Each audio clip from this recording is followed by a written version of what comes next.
পরে দিল না, পড়ানোর ক্ষেত্রে বাচ্চাদের পড়ানো। তো আমি চাই আপনি পড়াবেন যাতে সমস্যা নেই জি, সমস্যা নেই, ওটা বাকিটা আমি চেষ্টা করবো জি।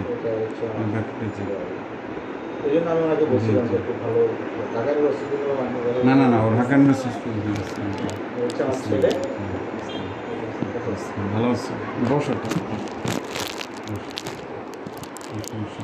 ওরা হচ্ছে কি আঙ্কেল ঢাকা ইউনিভার্সিটির যে স্টুডেন্টগুলো আছে ওরা হলো সারাদিন মানে ওরা ক্যাম্পাসের মধ্যে ওদের তো ক্লাস হয় না রেগুলার। আমাদের তো মেডিকেলে আবার খুব পড়াশোনা, খুব ডিসিপ্লিন, অনেক মানে খুবই আপডেটেড। আমাদের সকাল 7টায় ক্লাস থাকে, 7টা থেকে 8টা, 8টা থেকে 9টা, এরপরে আধা ঘন্টা ব্রেক থাকে, 9:30 থেকে একেবারে পুরো 11টা পর্যন্ত আমাদের ওয়ার্ড থাকে। এরপরে আবার 11:30 থেকে 12:30 পর্যন্ত হচ্ছে আরেকটা লেকচার থাকে, আর 12:30 থেকে একেবারে 3টা 2:30 পর্যন্ত থাকে টিউটোরিয়াল। তা আমাদের রেগুলার পড়াশোনার মধ্যে থাকে, আমরা খুবই ব্যস্ত থাকি আসলে অ্যাকচুয়ালি। জি জি জি। আর দ্বিতীয় কথা হচ্ছে যে এদের আমাদের এই সলিমুল্লাহ ঢাকা মেডিকেল এরা পড়ানোর মানে প্রায় সময় হয় বিকাল টাইমটা একটু সময় থাকা হয়, তাও খুবই একটু কনজেস্টেড টাইম থাকে, খুব একটা বেশি মানে। আর ওদের দেখা গেছে যে ঠিক মতন ক্লাস হয় না, ওদের দেখা গেছে সপ্তাহে 1-2 দিন ক্লাস থাকে, তারপরে 1-2 দিন একটা ল্যাব থাকে, বাকি দিনগুলো ওরা ফ্রি থাকে। ওদের কিন্তু ওরা আসলে পড়াশোনা অ্যাটিটিউড মাইন্ডেড থাকে না, মানে পড়াশোনা ওরিয়েন্টেড মাইন্ডেড থাকে না, যার কারণে ওদের মানে পড়ানোর মতন দেখা গেছে যে ওরকম একটা ভালো একটা ফ্লুয়েন্সি কম থাকে না। আমরা আসলে পড়ার মধ্যে থাকি তো এই কারণে আসলে অ্যাটাচড থাকি, পড়াশোনা মাইন্ডেড থাকে বেশি। ওরা একটু দেখা গেছে দেখবেন যে আপনি বের হলেই দেখবেন সবসময় গেলেন যে ওরা সবসময় একটা আড্ডা দেয় ঘুরে, কিন্তু আমাদের মেডিকেলে আবার এত টাইম আমরা পাই না, মানে পড়াশোনা শেষ ক্লাসটা ছুটি হয় বুঝতে পারছেন যে 2:30, 3টা বেজে যায়, এরপরে হচ্ছে বিকাল টাইমটা এইটুকু, আবার পরের দিন সকালে আবার 7টায় ক্লাস, 8টায় আবার ডেইলি আইটেম থাকে, পরীক্ষা থাকে, আবার টার্ম থাকে। হ্যাঁ, দুটোই গোল্ডেন এ প্লাস, আমার সব করে গোল্ডেন। আমার এসএসসিতে টোটাল 1200 নাম্বার, 30 নম্বর ছিল 1300-এর মধ্যে টোটাল। এর মধ্যে আমার ফিজিক্সে পেয়েছিলাম 99, কেমিস্ট্রিতে ছিল 97, আর জেনারেল ম্যাথে ছিল আমার 98, আর হায়ার ম্যাথে ছিল 92, 92। হ্যাঁ, মোটামুটি আমার সায়েন্সের সাবজেক্ট সবকটাই, আর বাংলা ইংলিশ সবগুলো এরকম 85। এখানে আমার আঙ্কেল আর আছে বোধহয় শেষ করতে মোটামুটি আর 1 বছর 4-5 মাস, 5-6 মাসের মতন আছে। মানে আমাদের কোর্সটা একটু লেন্দি কোর্স তো, মানে কিছু ক্লিনিক্যাল সাবজেক্ট আছে, এরপরে হচ্ছে আমাদের আবার কিছু ওয়ার্ড চলবে।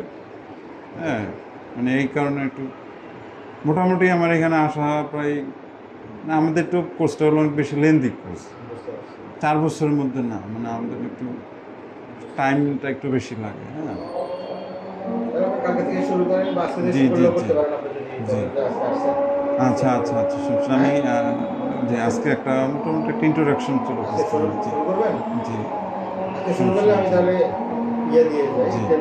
আমি তাহলে আঙ্কেল আমি এই সপ্তাহে তাহলে ওই যে এই 3:30 থেকে আঙ্কেল আমরা আসতে পারবো, 3:30 বা একটু 3:30 একটু পরে বা অ্যাডজাস্ট। জি, দেখা গেছে একটু আগেও একটু হতে পারে, 20 মিনিট 15 মিনিট। জি জি, হ্যাঁ হ্যাঁ হ্যাঁ, না মিস হবে না ইনশাল্লাহ। জি জি, এত যে সৃজনশীল পদ্ধতি, ওর কিন্তু সৃজনশীল না আগের পদ্ধতি আছে, যার কারণে ওর একটু ওই যে আগে দাঁড়াবে। ওর তো পড়ালেখা স্কুলে নাই, সব এটা বানায় ওইটা বানায়, আপনাকে গ্রামারটা শেষ করে দিতে হবে।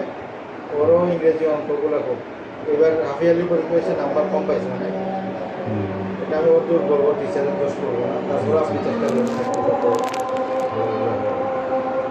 আরও অনেক ব্রিলিয়ান্ট স্টুডেন্ট, তুমি আমরাও যাতে ব্রিলিয়ান্ট হও সে আশা করি, বুঝো না। এখানে আঙ্কেল খুব মানে চান্স পাওয়া খুব টাফ। ঢাকার মধ্যে যে মেডিকেলে চান্স পাওয়া যায়, কিন্তু এই ঢাকার এই সলিমুল্লাহ ঢাকা মেডিকেলে পাইতে হলে অনেক 80-এর উপরে নাম্বার থাকতে হয়। আমার টোটাল মেরিট ছিল আমার 83.50, 7 ছিল। ঢাকা মেডিকেলে 84 থেকে টান্স ছিল, আমাদের 0.25-এর জন্য আর হয়নি। লোয়েস্ট কাট নাম্বার ছিল 84 ঢাকা মেডিকেল। মেরিট সিরিয়াল ছিল আমার 235তম। জি, ঢাকা মেডিকেল নেয় 230 পর্যন্ত। তো আমাদের এই প্রথম 5 জনের টাইনে নিছিল, ওই প্রথম স্টুডেন্ট আবার প্রথম 5 জন ওই বুয়েটে পাইলে ওরা আবার বুয়েটে চলে যায়। ডিএমসি কিছু স্টুডেন্ট থাকে যারা বুয়েটেও পায়, ওরা ওই সময় ওরা শিফট করে চলে যায়, আর মেজরিটি যায় না। আসলে চান্স, কিন্তু সলিমুলে আবার অনেক শিফটিং হয়, অনেকে ব্যাক মাইগ্রেশন দেয়, কেউ বা চলে যায়, কেউ বা পরে ওইগুলাতে আবার কাভার করে বাইরের মেডিকেল থেকে এসে। ওকে ডাক্তার।